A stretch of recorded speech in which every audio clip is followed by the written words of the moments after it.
Welcome back guys. Isang pinagpalang araw sa ating lahat.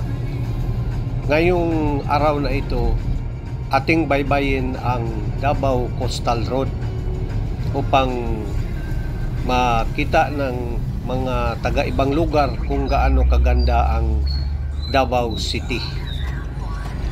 Bago ako magpatuloy, hihingi muna ako ng favor sa inyo na kung pwede, paki-subscribe sa aking YouTube channel, like and share, at pakipindot na lang din yung notification bell para lagi kayong updated sa aking mga videos. Ito lamang sa akin ay upang ipakita ang mga proyekto na nagawa ni former President Rodrigo Roa Duterte nung time na siya ang ating presidente dito sa Pilipinas. At shout out sa mga Marcos loyalists. Peace to all of you guys. Sana ayusin natin yung ating pag-iisip. Ilagay natin yung isipan natin sa maayos. Itama natin ang ating mga pananaw sa ating mga leaders. Dahil kung tayo'y nagkamali, lahat tayo madadamay dahil iisang bansa lang tayo. Ating ipagkaingatan kung ano ang ating mga desisyon, hindi sa kung sino siya at kung ano siya sa inyo.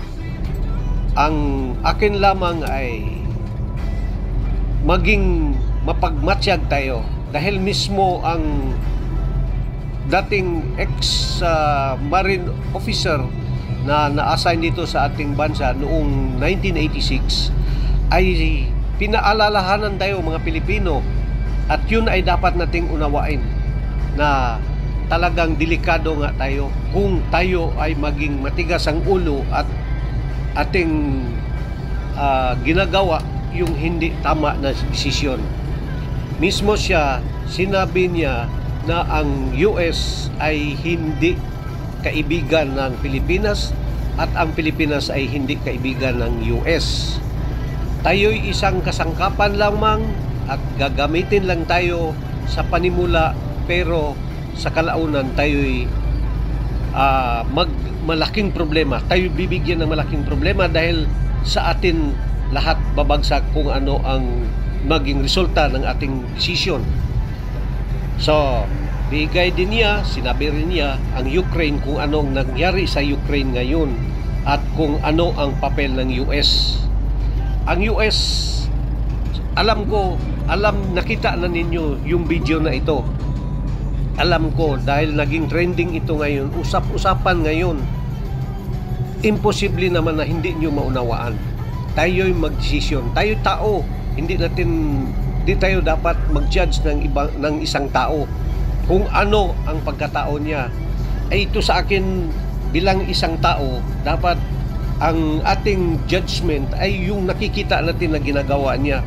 Kung hindi naman tama yung ginagawa ng isang leader, dapat nating punain at hindi tayo masasaktan dahil yun ang tama. Diyos lang ang maka-judge at makapag-istorya kung ano ang nasalubin ng isang tao. Pero sa ngayon, yun lang ang hinihiling ko sa inyo na dapat unawain ninyo.